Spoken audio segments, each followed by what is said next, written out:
வணக்கம். இது ஐபிசி தமிழின் செய்தி வீச்சு. இன்றைய செய்தி வீச்சிலும் இலங்கை மற்றும் உலக நிலவரங்கள் காத்திருக்கின்றன. முதலில் இலங்கை தீவு பக்கம் பார்வையை திருப்பலாம்.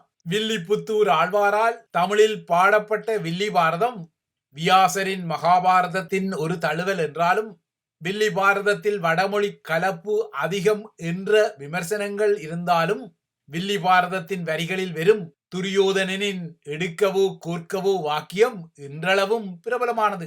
அந்த வகையில் அமெரிக்காவின் அதிகார குறியீடான வெள்ளை மாளிகையின் ரோஸ் கார்டன் எனப்படும் ரோஜா தோட்ட முற்றத்தில் இருந்து 2.0 டொனால்ட் ட்ரம்ப் வெளிப்படுத்திய வரி அறிவிப்பு உலக பரப்பை இன்று கடுமையாக அதிர்வுக்குள்ளாக்கும் நிலையில் இந்த விடயத்தில் எதை எடுப்பது எதை கோர்ப்பது என்று ஒரு குழப்பம் இருக்கத்தான் செய்கிறது. எனினும் அமெரிக்காவின் இன்னொரு விடுதலை நாள் என்ற அர்த்தப்படுத்தலில் லிபரேஷன் டே என்ற அறிவிப்புடன் ட்ரம்ப் வெளிப்படுத்திய இந்த ரோசா தோட்ட காட்சிப்படுத்தல் உலக நாடுகள் அனைத்தையுமே வரி என்ற முள்ளாக தற்போது குத்தியுள்ளது.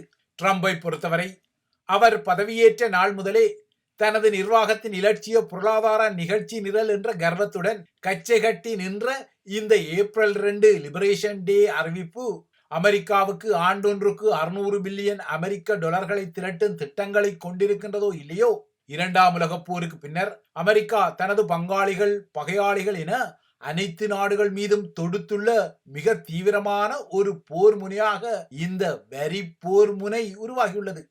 ஆனால் ட்ரம்ப் தொடுத்த இந்த வரி போர் முனை ஒரு நிரந்தரமான நகர்வு அல்ல என்பதும் தனது இவ்வாறான அதிரடியான அறிவிப்புகளை தொடர்ந்து அனைத்து நாடுகளும் இந்த விடயத்தில் தனது காலடிக்கு ஓடிவந்து தன்னுடன் தனித்தனியாக பேசி புதிய ஒப்பந்தங்களை செய்ய வேண்டும் என்ற அடிப்படையில் ட்ரம்ப் இந்த பந்தை அடித்திருப்பதும் புரிதலுக்குரியது. எதுவாரோ ட்ரம்ப் வெள்ளை மாளிகையின் ரோஸ் கார்டனில் நேற்று அடித்த இந்த வரி பந்து இலங்கை உட்பட அனைத்து நாடுகளிலும் அதிர்வுகளை ஏற்படுத்திக் கொள்கிறது. இதனால் உலகின் அனைத்து பங்கு சந்தைகளும் இன்றைய நாளை சரிவுடனும் திகைப்புடனும் ஆரம்பித்துள்ளன.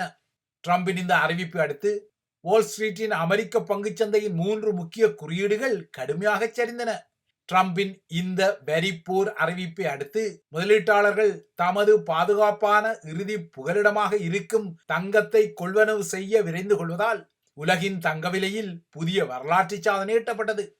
அதன் அடிப்படையில் ஒரு அவுன்ஸ் தங்கம் 167.83 அமெரிக்க டாலர் என்ற சாதனை அளவை எட்டியுள்ளது. இந்த ஆண்டின் ஆரம்பத்திலிருந்தே தங்கத்தின் விலை உயர்ந்து வரும் நிலையில் தற்போது இந்த ஆண்டின் ஆரம்பத்திலிருந்து அது 20% அதிகரித்து விட்டது. ட்ரம்பின் இந்த அறிவிப்பை அடுத்து அமெரிக்க நாணயமான டாலரும் யூரோவுக்கு எதிராகவும் ஜப்பானிய ஜென்னுக்கும் எதிராகவும் இன்று சரிந்தது. ட்ரம்பின் இந்த வரிப்போர் உலகின் எரிசக்தி கேள்வியை குறைக்கக்கூடும் என்ற அடிப்படையில் உலக எண்ணெய் சந்தையில் மசகு எண்ணெயின் விலையும் 3% இன்று காலை சரிந்தது.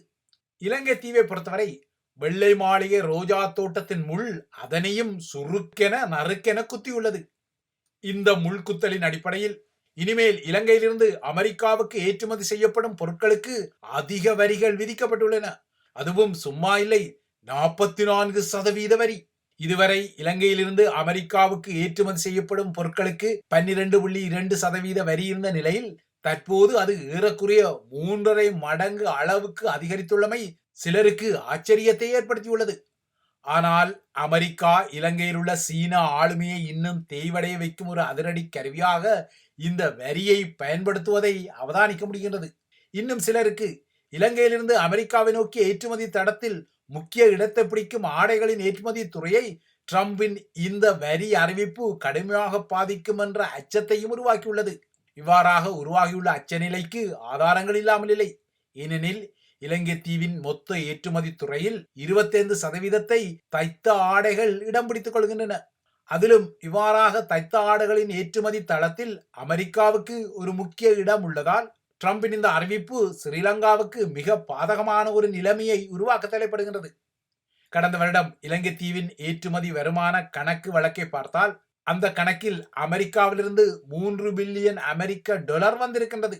ஏன் கடந்த ஜனவரியில் மட்டும் 346 மில்லியன் அமெரிக்க டாலர் இலங்கை தீவுக்கு ஏற்றுமதி மூலம் வருமானமாக கிட்டிய நிலையில் இதுவரை இருந்த இலங்கை ஏற்றுமதி பொருட்களுக்கான 12.2% வரி இனிமேல் 44% உயர்வதால் அமெரிக்காவின் உள்ளூர் சந்தைகளில் இனிமேல் இலங்கை ஆடைகளின் விலைகளும் கடுமையாக உயரும் என்பதால் அதன் விற்பனையில் வீழ்ச்சி ஏற்படக்கூடும். அமெரிக்காவில் இலங்கையில் தைக்கப்பட்ட ஆடைகளின் விற்பனையில் ஒரு வீழ்ச்சி ஏற்பட்டால் அவ்வாறாக ஏற்படக்கூடிய வீழ்ச்சி இலங்கையின் ஆடை ஏற்றுமதி துறையை பாதிப்படைய செய்யும்.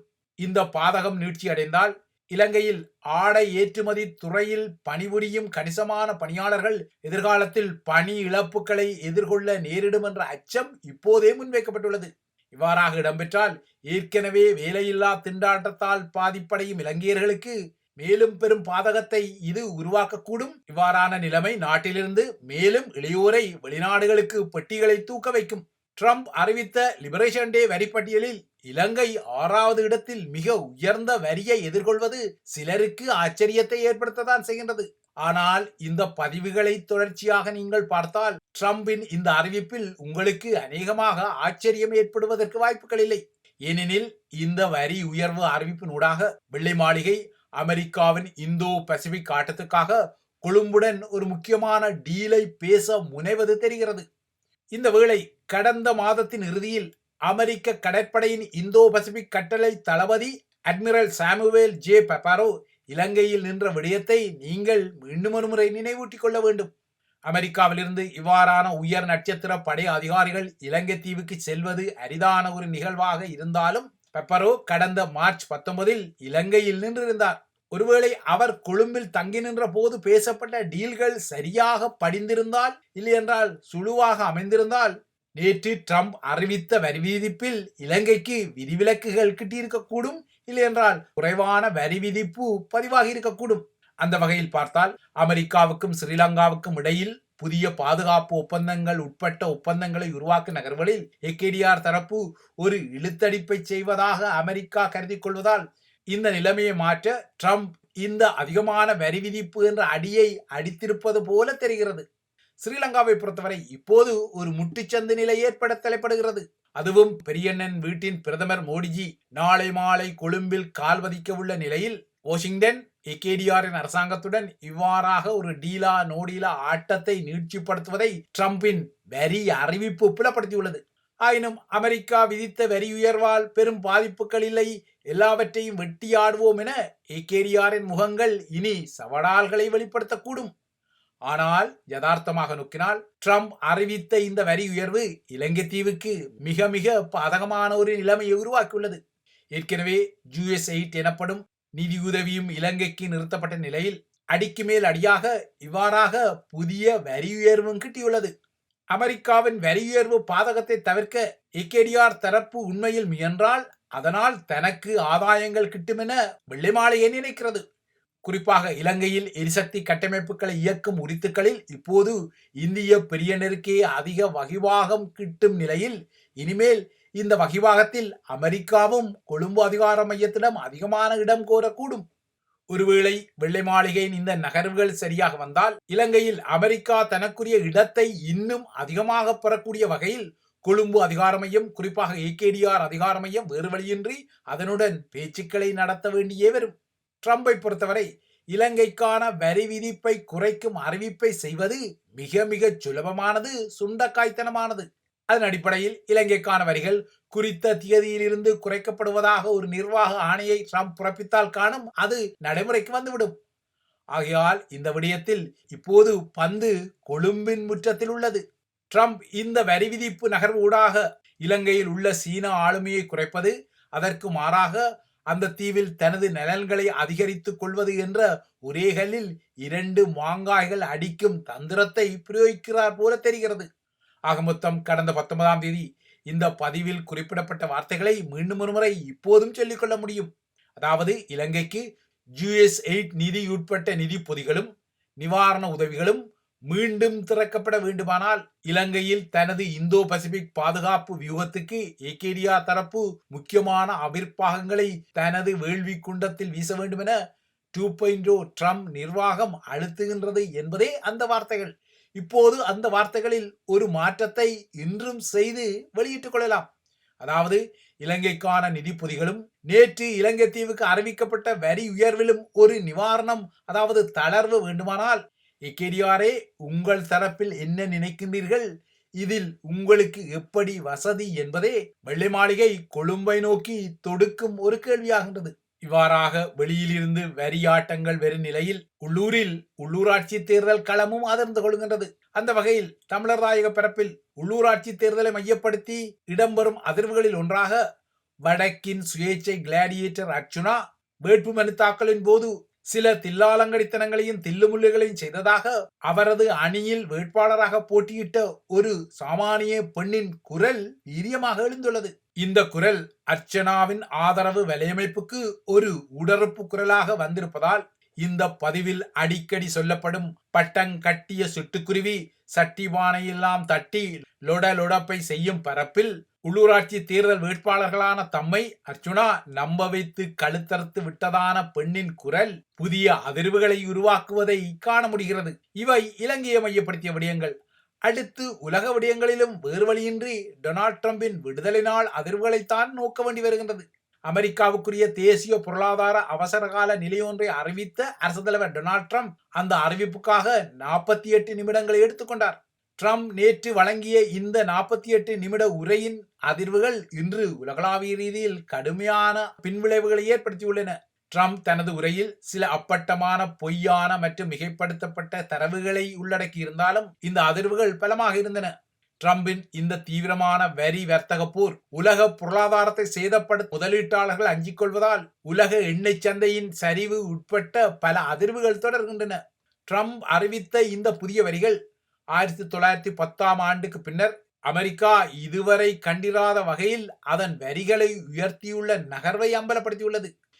இது அமெரிக்க பொருளாதாரத்துக்கு மட்டுமல்ல உலக பொருளாதாரத்துக்கும் ஒரு திருப்பு முனையாக மாறிக்கொள்ள தலைப்படுகிறது. இதனால் இலங்கை உட்பட்ட பல நாடுகள் பொருளாதார மந்த நிலைக்குள் மூழ்க உள்ளதான எச்சரிக்கைகள் வந்துள்ளன. அமெரிக்காவை பொறுத்தவரை அந்த நாட்டுக்குள் இறக்குமதி செய்யப்படும் அனைத்து பொருட்களுக்கும் 10% என்ற அடிப்படை வரியை விதித்துள்ளது.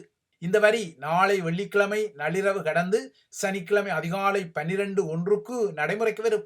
அதாவது அமெரிக்காவில் உள்ள இறக்குமதியாளர்கள் வெளிநாடுகளில் உற்பத்தி செய்யப்படும் அனைத்து வகையான பொருட்களுக்கும் நாளை மறுதினம் அதிகாலையில் இருந்து அமெரிக்க அரசாங்கத்துக்கு கூடுதலான கட்டணத்தை செலுத்த வேண்டி வருகிறது. அமெரிக்காவுக்குள் இறக்குமதியை செய்யும் அனைத்து நாடுகளுக்கும் அடிப்படை வரியாக 10% வரி அறிவிக்கப்பட்ட நிலையில் இந்த அடிப்படை வரிக்கு அப்பால், அதாவது அதற்கு மேலதிகமாக ரெசிப்ரோக்கல் டாக்ஸ் என்ற வகைக்குள் வெறும் பரஸ்பர வரி விதிக்கப்பட்டுள்ளது. இந்த வரிதான் அதிகமான அதிர்வுகளை ஏற்படுத்திக் கொள்கிறது. தனது நாட்டுடன் அதிகமான வணிக பற்றாக்குறையை கொண்ட பல நாடுகளுக்கு, குறிப்பாக ட்ரம்பின் வார்த்தைகளில் சொன்னால் அமெரிக்காவை பொருளாதார ரீதியில் வஞ்சிக்கும் மோசமான குற்றவாளி நாடுகளுக்கு இந்த பரஸ்பர வரியில் அதிக அடி வழங்கப்பட்டுள்ளது. 60க்கு மேற்பட்ட நாடுகளுக்கு விதிக்கப்பட்ட இந்த ரெசிப்ரோக்கல் டாக்ஸ் எதிர்வரும் ஏப்ரல் 9ஆம் தேதி அதிகாலை 12:01 நடைமுறைக்கு வர உள்ளது. இதன் அடிப்படையில் ஐரோப்பிய ஒன்றிய நாடுகளுக்கு 20%, சீனாவுக்கு 54%, இந்தியாவுக்கு 26%, இலங்கைக்கு 44% என இந்த வரி பட்டியல் நீள்கிறது. பிரித்தானியாவுக்கு 10% வரி அறிவிக்கப்பட்டுள்ளது. இந்த பரஸ்பர வரியில் சீனா கடுமையாக பாதிக்கப்பட்டுள்ளது. மெக்சிகோவுக்கு பின்னர் அமெரிக்காவின் 2வது பெரிய இறக்குமதி நாடாக இருப்பது சீனா. இப்போது ட்ரம்ப் அறிவித்த புதிய வரி கொள்கையின் கீழ் சீன இறக்குமதி பொருட்கள் அதிக வரியை எதிர்கொள்ள உள்ளன. ட்ரம்பின் இந்த நகர்வு அமெரிக்காவில் பொருட்களின் விலைகளை உயர்த்தி அமெரிக்க பொருளாதார வளர்ச்சியை குறைக்கும் என்பதால் அமெரிக்காவும் பொருளாதார மந்த நிலைக்கு செல்லும் வாய்ப்பு உள்ளதாக முக்கியமான பொருளாதார வல்லுநர்களும் வணிக தலைவர்களும் முதலீட்டாளர்களும் கவலை கொண்டுள்ளனர். ஆனால் டொனால்ட் ட்ரம்போ அதற்கு மாறாக சில காரணங்களை கூறுகிறார். தான் அறிவித்த இந்த வரி உயர்வானது அமெரிக்காவின் உற்பத்தி திறனை மீட்டெடுக்கும் எனவும் அமெரிக்கர்களின் வரிச்சுமையை குறைத்து இறுதியில் அமெரிக்காவின் வெற்றிக்கு வித்திடும் என ட்ரம்ப் நம்பிக்கொள்கின்றார். இந்த நிலையில் சீனா, ஐரோப்பிய ஒன்றிய நாடுகள், ஜப்பான் உட்பட்ட நாடுகளும் பதிலடி வரிகளை அமெரிக்காவுக்கு விதிக்கப் போவதாக அறிவித்துள்ளன.